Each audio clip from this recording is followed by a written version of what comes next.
Bienvenidos a Serpientes y Palomas, donde nuestro propósito es razonar, analizar y meditar en las escrituras y el cristianismo que surge de ellas. Yo soy Calderón y en cada episodio hablaremos de temas no para enseñarlos, aunque sin duda aprenderemos en el camino, sino que lo haremos para buscar ser aquello que Jesús nos dijo que fuéramos, prudentes como serpientes y mansos como palomas. Hola, espero que estés muy bien, espero que estés teniendo una muy buena semana, que Dios te bendiga, que te siga bendiciendo y que también esto, sea cuando sea que lo escuches, sea parte de esa bendición de Dios para tu vida.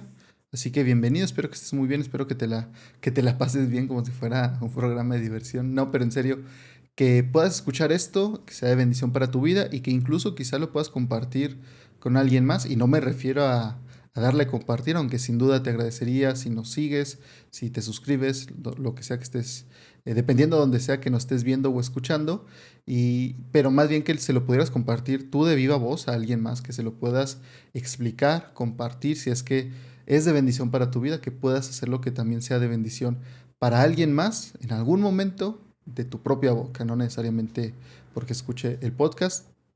Y el día de hoy quería platicarte, si quieres ir directamente para allá, de algo que está escrito en Gálatas, capítulo 1. Es algo que escribe Pablo. Y me llama mucho la atención, me gusta, y quisiera compartirlo contigo, esta idea de lo que voy a hablar.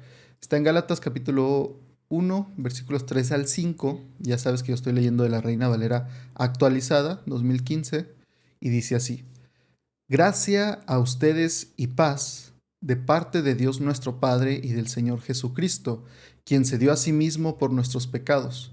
De este modo nos libró de la presente época malvada, conforme a la voluntad de nuestro Dios y Padre, a quien sea la gloria por los siglos de los siglos. Amén. Entonces aquí tenemos estas palabras de Pablo y en lo que quisiera enfocarme en específico, obviamente todo esto es muy padre y muy bueno, pero quisiera enfocarme en eso que les dice que desea que tengan de parte de Dios y de parte de Dios nuestro Padre y del Señor Jesucristo. Dice: gracia a ustedes y paz. Gracia y paz les desea. Y es algo que siento que cuando lo leemos, simplemente cuando estás en tu estudio, puedes leerlo y son palabras que están ahí muy rápido y pueden pasar desapercibidas porque queremos llegar como tal al contenido de la carta. Este es simplemente el saludo de Pablo a los hermanos que estaban en Galacia. Entonces podría uno pensar que este es un saludo común y corriente, que simplemente está diciendo Pablo como buenas tardes o qué onda, diría la chaviza el día de hoy. ¿Qué onda? ¿Cómo estás? O sea, como si fuera un saludo normal, ¿no? Simple. Y por eso podríamos pasarlo de largo e irnos directamente a lo que viene después ya, que es el asunto de la carta. Pero quiero enfocarme en esto precisamente. Es lo que quiero analizar hoy. El cómo pasamos a estar alejados de Dios, cómo pasamos de estar alejados de Dios a obtener gracia y paz. Esto es algo que se puede dar por sentado, como digo, así como lo leemos muy rápido en la carta, aquí y en otras cartas, puede ser algo que en nuestra vida demos por sentado cuando se nos habla de que se nos ha extendido gracia o que tenemos gracia en nuestra vida, que existe paz, y ahorita vamos a ver dos tipos de paz, pero podemos escucharlo y decir: sí, ya me lo han dicho muchas veces, sí, ya me lo dijo el pastor, ya me lo dijeron mis papás, me lo dijeron en la escuela unos amigos, o quizás vas a una escuela cristiana y han tenido devocionales y lo lees en libros, y es una idea que quizás has escuchado tanto que se vuelve como claro, o sea, y quizá más individualmente. Has escuchado mucho de la gracia, has escuchado mucho de la paz de Dios. Y aquí es simplemente juntar ambos y decir gracia y paz, que Dios les dé gracia y paz. Y uno diría: sí, gracias. Quizá como a veces pasa que ahora puede llegar el punto uno de simplemente decir Dios te bendiga. Y decirlo ya como palabras vacías y realmente sin pensarlo mucho, y sin esa intención verdadera de decir: sí, que Dios te bendiga, es mi deseo para tu vida. Y es algo que pues inevitablemente pasa porque con la repetición de las palabras a veces pierden un poco su peso. Pero aquí sobre la gracia, porque la paz creo que la entendemos un poco más, pero quisiera explicarte cómo se define la gracia o cómo la podemos pensar. Y podríamos decir que la gracia son los términos originales, en el original significaban favor o bondad, que esto seguramente ya lo conoces. También se le llega a decir que es un regalo inmerecido. Pero puede ser favor o bondad, especialmente si no ha sido ganada ni merecido. Este favor, esta bondad, si no ha sido ganada o merecido, que como te digo, así es como explicamos la gracia generalmente como un regalo que no merecemos. Se nos está dando algo que no nos hemos ganado y que además no solamente no hemos ganado, sino que no nos merecemos. Y nos damos cuenta entonces que la gracia que obtenemos es inmerecida. Y aquí estamos hablando de toda la gracia en cuanto se refiere Dios con el hombre. Nosotros, la gracia que recibimos de Dios, esta bondad o este favor, es inmerecido.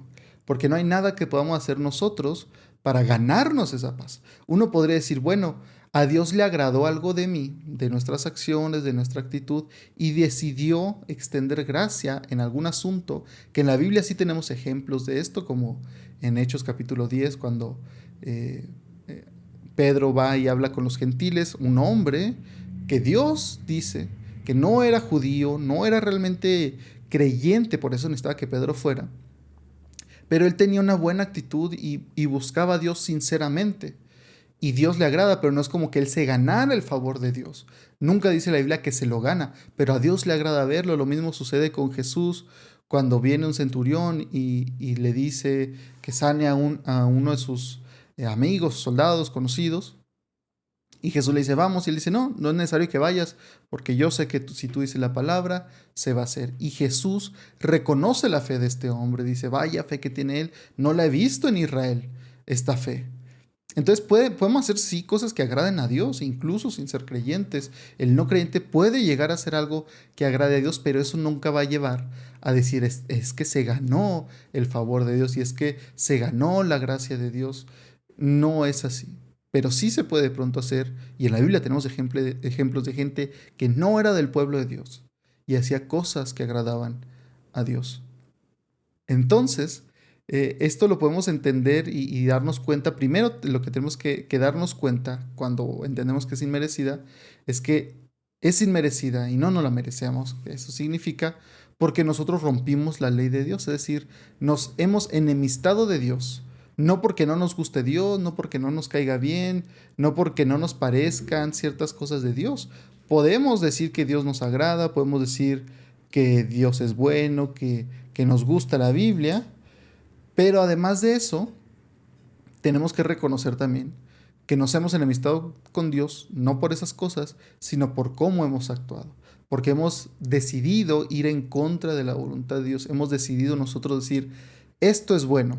A pesar de que Dios diga que no, para mí sí es bueno.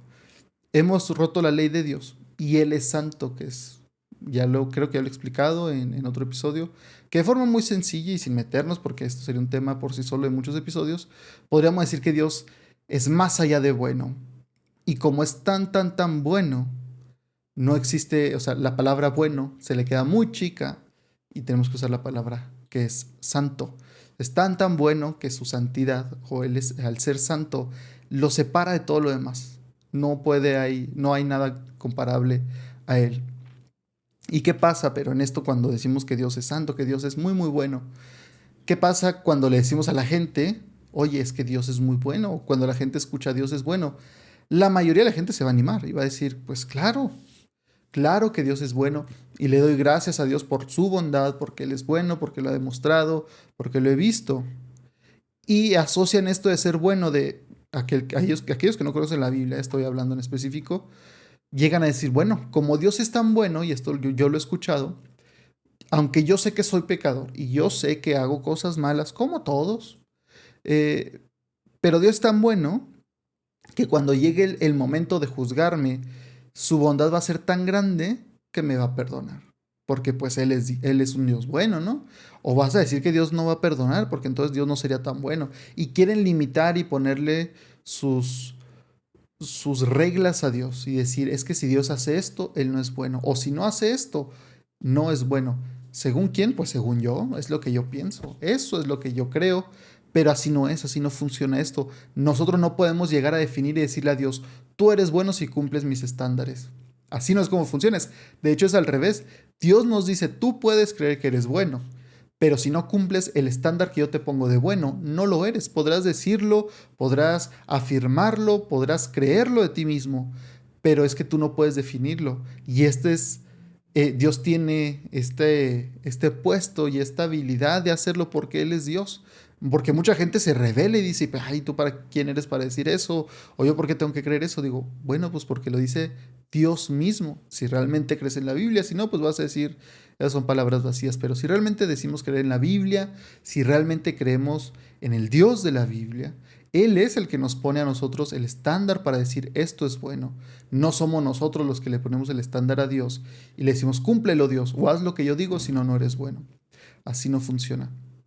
Entonces la gente piensa, Dios es bueno, me va a perdonar porque Él es muy bueno, pero no se dan cuenta, y aquí quizá tú no te has dado cuenta en tu situación, no lo sé, que el que Dios sea tan bueno es buena noticia para nosotros, pero al mismo tiempo es algo que debería darnos un poco de miedo o de temor, que es el temor que experimentan los personajes en la Biblia, la gente en la Biblia. ¿Por qué? Porque ellos se llegan a dar cuenta que Dios es tan bueno, pero nosotros no lo somos. Y esto lo llega a experimentar Isaías, lo llega a experimentar Pedro, de decirle, Señor, aléjate de mí. O Señor, yo no puedo estar aquí en tu presencia porque tú eres demasiado bueno. Yo no puedo estar aquí porque me voy a morir. Y esto es lo que pasa cuando somos enfrentados con esta bondad de Dios que es tan grande y se llama santidad y que Él es santo. Entonces, cuando la vemos realmente, cuando realmente comprendemos que Él es tan bueno, crea un temor en nosotros porque tenemos que voltearnos a ver y decir, pero yo no soy tan bueno. ¿Y qué va a hacer un Dios tan bueno con alguien como yo? Y si tu primera reacción es pensar, no es cierto, yo no soy tan malo y yo sí soy bueno y pues no, yo creo que me llevaría muy bien con Dios porque seríamos muy buenos amigos, porque Él sería el único que me entendería, porque sería el único tan cercano a lo bueno que soy yo. Estás teniendo lo que la Biblia llega a poner de ejemplo como un corazón arrogante, el pensar que no, los demás no, pero yo sí. Yo sí puedo estar cerca de Dios porque yo sí soy lo suficientemente bueno. Yo no soy como aquellos que andan haciendo cosas malas. No soy perfecto, pero soy mejor que muchos. Y esta arrogancia, tristemente, aunque tú la puedas llegar a ver como algo bueno, la Biblia dice que es lo que te llega a alejar más de Dios, entre otras cosas, pero te llega a alejar de Dios porque piensas que no tienes nada que ser perdonado, piensas que tú no estás enfermo, como lo dijo Jesús, Él vino a buscar a enfermos y no a aquellos que están sanos. El punto que estaba tratando de hacer Jesús cuando dijo eso es que realmente no hay nadie que esté sano. Están los enfermos y los enfermos que creen estar sanos.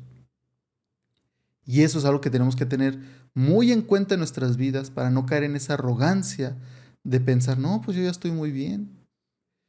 Y pensar que a pesar de nuestros errores, somos tan buenos que Dios a nosotros sí nos va a recibir y Dios hasta le va a dar gusto decir, a este es al que estaba esperando, a esta es a la que estaba esperando porque son los únicos realmente buenos como para venir a convivir conmigo. Es esa arrogancia la que nos puede alejar de Dios.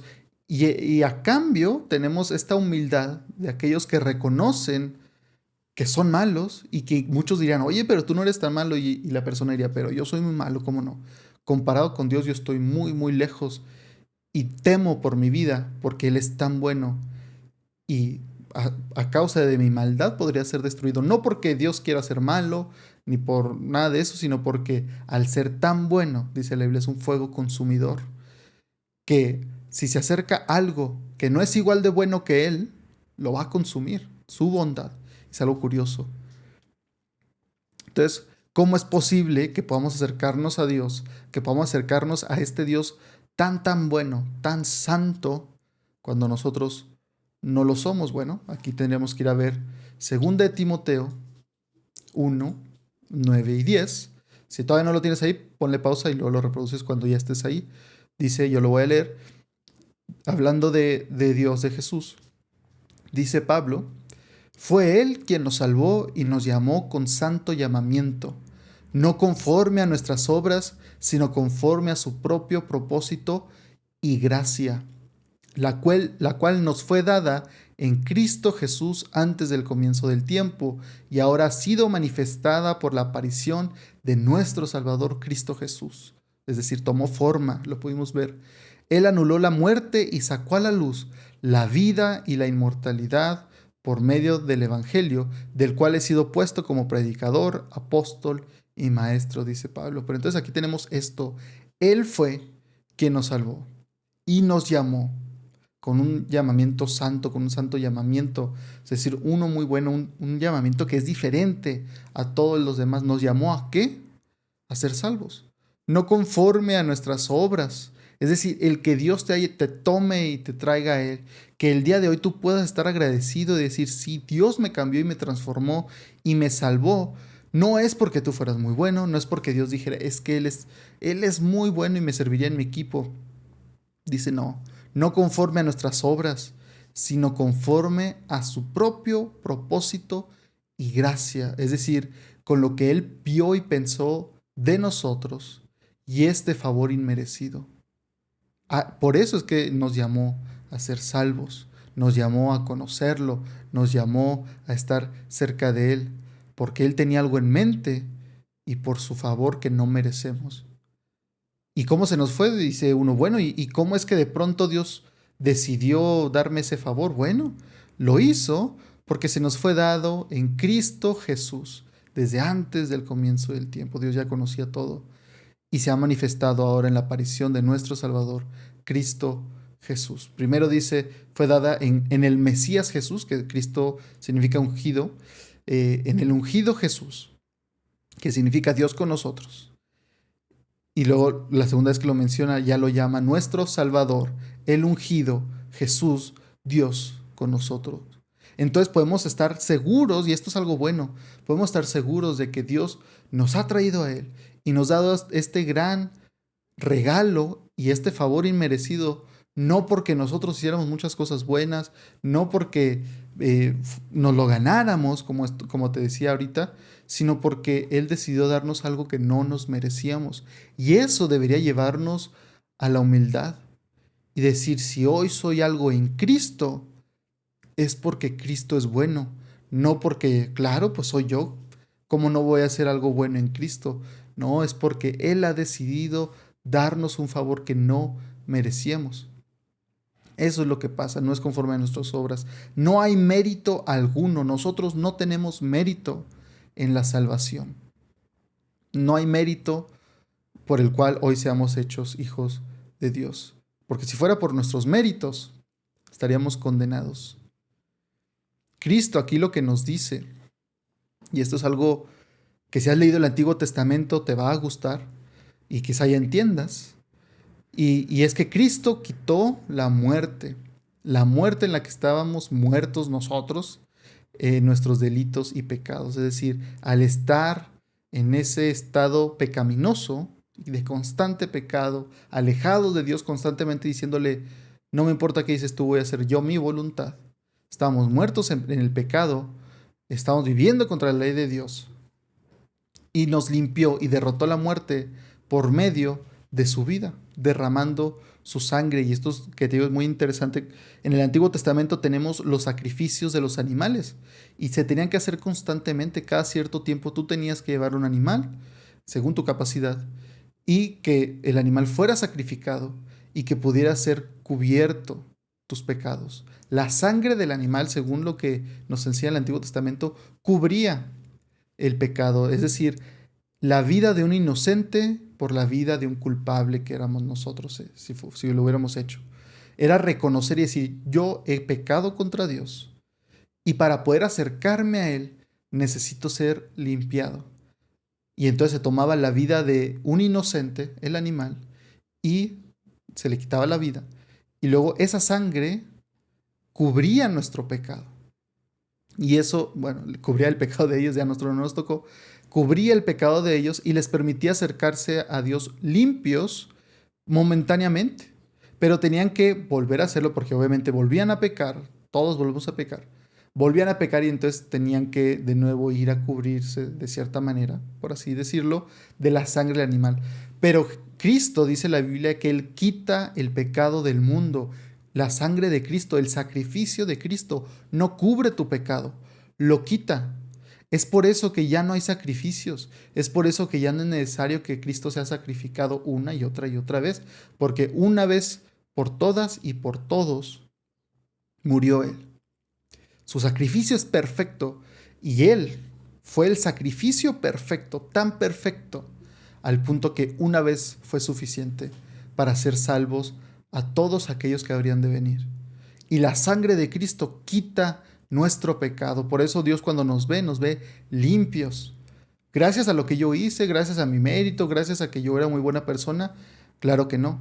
Fue porque Cristo, el sacrificio perfecto, murió, su sangre limpia y quita el pecado por completo y me llamó a sus pies. Yo lo único que hice fue decir, sí Señor, quiero recibir este regalo que me estás dando. Hoy, gracias al sacrificio de Jesús, somos amados. Podemos ser llamados hijos de Dios. Podemos llamarnos hermanos porque somos hijos y compartimos algo en común, que Cristo nos salvó, que Cristo murió por nosotros y nosotros hemos sido injertados a la familia de Dios. Todo gracias a que Dios decidió darnos algo que no merecíamos y lo compactamos en una palabra que dice gracia. Todo es gracias a la gracia que Dios extendió a nuestras vidas. Y la paz, entonces, llega a ser un producto también de la gracia. Y aquí cuando hablo de paz y te menciono paz, no me refiero a la paz que experimentan muchos cuando llegan a su casa y está todo en silencio y dicen, por fin un poco de paz. O cuando tienes invitados en tu casa y la pasan muy bien, y ven la tele, escuchan música, platican y hay mucho ruido y de pronto te das cuenta que está haciendo mucho ruido y luego se van y aunque disfrutaste estar con ellos por muchas horas, dices, por fin paz, ya puedo descansar. No ese es el tipo de paz al que me estoy refiriendo, aunque también sucede y ahorita lo vamos a ver, pero a la paz que yo me estoy refiriendo, primeramente, es paz con Dios y luego la paz que el Espíritu Santo da en los momentos más difíciles de nuestra vida. Para esto quiero que vayamos a Romanos 5, capítulos 1 y 2. No, Romanos 5, versículos 1 y 2, no capítulos. Dice en Romanos 5, justificados pues por la fe, tenemos paz para con Dios por medio de nuestro Señor Jesucristo, por medio de quien también hemos obtenido acceso por la fe a esta gracia en la cual estamos firmes y nos gloriamos en la esperanza de la gloria de Dios. Aquí tenemos ambas cosas, pero aquí tenemos que primero se habla de la paz. Justificados pues por la fe, y la justificación tiene que ver todo este proceso de la gracia. Pero ese ya es otro tema. Justificados pues por la fe tenemos paz para con Dios por medio de nuestro Señor Jesucristo. Es decir, ha hecho paz. ¿Y esto a qué se refiere esta paz? Yo la asimilaría más a cuando quizá te ha pasado que tus amigos quizá discutieron, no estás tú involucrado, o puede que sí, como te quieras poner tú en la situación. Y cuando se junta el grupo hay cierta tensión, porque tú sabes que han discutido, tú sabes que están enemistados, algo pasó, o te pasó con esa persona, que están enemistados. Hay tensión en su relación. En este caso seríamos nosotros que desobedecemos a Dios, a veces hasta por ignorancia, porque no conocemos lo que Dios ha dicho que es bueno y que es malo y nosotros lo definimos. Pero estamos haciendo las cosas que no le agradan a Dios y Él es nuestro creador.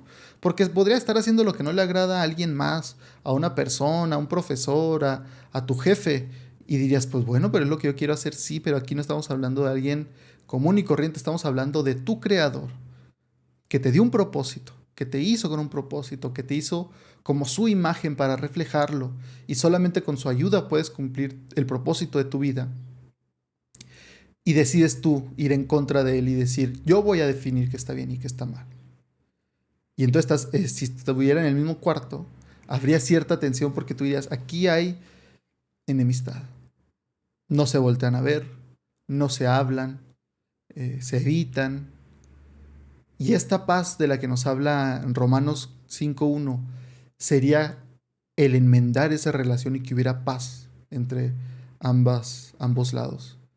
Y eso es lo que pasó con nosotros. Justificados pues por la fe, tenemos paz para con Dios. Ya podemos voltear a verlo y no sentirnos culpables, no sentirnos imperfectos, no sentirnos como que estamos alejados, sino voltear a ver a Dios y sentir paz. No solamente de tranquilidad, no es a lo que me refiero, sentir paz de puedo ir y abrazarlo, puedo ir y hablarle, puedo ir y estar cerca de él. Esa es la paz que hemos recibido por medio de nuestro Señor Jesucristo, por medio de quien también hemos obtenido acceso por la fe a esta gracia. La gracia, aquí yo diría que la gracia, y es un ejemplo muy burdo, soy muy malo quizá con las ilustraciones, pero imagínate que tú te pusieras estuvieras en tu auto y necesitara gasolina, que sería la gracia, y llegaras a una gasolinera. La gasolinera tiene un tanque enorme de cientos de litros de gasolina que está bajo tierra, no lo podemos ver, pero ahí está. Y imagina que esa fuera la gracia. Pero ¿cómo le haces para que la gracia llegue a tu carro, que sería tu vida? Necesitas el proceso que hay y el sistema de la manguera. Esa manguera sería la fe. Porque aunque hubiera gracia y tú estuvieras con necesidad de gracia, se necesita un medio para recibirlo. Mucha gente aquí se equivoca y piensa como que, Dios ya murió por nosotros, hizo algo que no merecíamos, pues ya todo lo tenemos. No, aquí la Biblia siempre está reafirmando que es a través de algo más. Porque somos salvos por gracia somos salvos por medio de la fe. No somos salvos por fe, somos salvos por gracia, por medio de la fe. ¿Cómo accedemos a esa gracia? A través de la fe. La fe sería esa manguera que lleva del tanque, que es enorme y que nunca te lo acabarías, lo lleva hasta tu vida, hasta tu coche, a través de la fe. De nada sirve que esté la gracia ahí si no tienes cómo llevarlo a tu vida. Entonces dice que hemos accedido a esto por la fe, a esta gracia en la cual estamos firmes y nos gloriamos en la esperanza de la gloria de Dios. Esto es lo que pasa cuando entiendes la gracia y la paz que viene de Dios. Cuando entiendes la gracia, que tú puedes hoy acercarte a Dios, no por tus méritos, sino por lo que hizo Jesús, por lo que hizo en tu vida, por lo que hizo hace miles de años. Ese sacrificio sigue siendo válido hasta el día de hoy, sigue siendo una realidad y sigue cambiando miles y millones de vidas en todo el mundo, porque sigue estando disponible. Cuando le entiendes y entiendes que es gracias a la obra que hizo Jesús, puedes estar firme, porque Cristo está firme. La obra de Cristo es perfecta. Si dijera, pero es por tus obras, o es por la gracia de Jesús más tus obras, ahí sí no estarías tan firme y podrías tambalear y tendría sentido que dudes. Pero hoy podemos estar firmes en lo que creemos, firmes en que estás en paz con Dios, que tienes paz con Dios por lo que hizo Jesús. Cuando te preguntes, pero ¿cómo es que puedo estar tan cerca de Dios? ¿Cómo es que yo, un ser finito, pequeño, imperfecto, puede ir a hablar con el creador del universo y que le responda? Tu primer pensamiento debe ser, pues que no es por mí, es por Cristo. Y entonces podemos estar seguros, refugiarnos en la obra que hizo Cristo y estar seguros y decirnos a nosotros mismos, alma mía, dale gracias a Cristo, alma mía, exalta a tu Salvador, aquel que hizo todo por ti, pero ten fe. ¿No era esto mismo lo que decía Jesús a los discípulos y yo creo nos repite hasta el día de hoy? Ten fe, no tengas miedo, ten fe. ¿Por qué dudaste? No seas hombre de poca fe, no seas mujer de poca fe. Ten fe no en ti, la fe no va en ti, la fe va en mí. Porque lo más seguro que podemos tener en nuestra vida no es la muerte, es Cristo. Y para terminar quiero hablar de otro tipo de paz que nos da, que este es el segundo tipo de paz que recibimos de Dios en Juan 14. Juan 14, 26. Dice así. Este es Jesús hablando. Dice, pero el Consolador, el Espíritu Santo que el Padre enviará en mi nombre, Él les enseñará todas las cosas y les hará recordar todo lo que yo les he dicho. La paz les dejo, mi paz les doy. No como el mundo la da, yo se la doy a ustedes. No se turbe su corazón, ni tengan miedo. Ahora sí, esta es la paz a la que mucha gente se refiere cuando piensa en la palabra paz. Esta paz que nos mantiene, esta paz que, como dice Jesús, a través de lo que yo estoy haciendo en sus vidas y que el Espíritu Santo va a venir con ustedes. No dejen que su corazón tenga miedo, no dejen que su corazón se impaciente, se asuste. Tengan fe, porque mi paz les estoy dando y no la doy como el mundo la da. En el mundo muchas veces el mundo te quiere vender la paz. El mundo te quiere intercambiar la paz o te quiere explicar y te quiere decir, si haces esto, tendrás paz en tu vida. Si sigues estos pasos, si sigues esta estructura, tendrás paz. Es decir, haz algo y te la doy. O cómpramela y te la doy. O cómprame este producto y que te traerá paz, facilidad. Jesús dice, yo no se las doy como la del mundo la da. Yo la doy de manera diferente. Y ustedes la pueden recibir. Esta paz que la Biblia dice sobrepasa todo entendimiento. Y esta paz no es una paz de que nada va a suceder, no es esta paz de todo va a quedar en silencio. La paz que Jesús nos ha provisto porque está a tu disposición. Esta paz es una paz que a pesar de que el mundo se esté cayendo, a pesar de que todo se esté derrumbando, a pesar de que pierdas todo, puedes tener una paz que es una seguridad y que le da tranquilidad a tu alma de decir, pero mi salvación nadie me la quita. Mi relación con Dios nadie me la quita. Podré perder casa, podré perder familia, podré perder dinero, podré perder empleo, pero Cristo a mí nadie me lo quita. Porque Cristo, Jesús mismo dijo, yo voy a estar con ustedes hasta el fin del mundo. Ni siquiera dijo hasta que te mueras, dijo hasta el fin del mundo. Se acabará todo, se acabará el mundo mismo, pero yo voy a estar contigo. Es esa paz la que nos mantiene en los momentos más difíciles. Es esa paz de saber que aunque esté muriéndome por una enfermedad, a pesar de que esté sufriendo por una enfermedad, por una pérdida, por un dolor, Dios, Cristo, es mi paz. Él es mi paz, porque si lo tengo a Él, lo tengo todo. Mi pregunta sería para ti hoy, ¿tienes a Cristo? ¿Has llegado a Cristo por esa gracia que Él te ofrece? ¿Has sido justificado por la gracia? ¿Has entendido y reconocido que puedes estar cerca de Él, pero no por tus méritos, ni por nada de lo que hagas, sino solamente por lo que Él ya hizo? Estás cerca de Dios, tienes paz. Y si no es así, ¿qué esperas para obtenerla? Muchas gracias por escuchar este episodio. No olvides suscribirte al podcast en tu plataforma favorita y recuerda que puedes encontrarnos en Facebook, Instagram y YouTube, donde subimos más contenido que nos lleva a razonar, analizar y meditar en las cosas de Dios. Espero que estés bien. Dios te bendiga.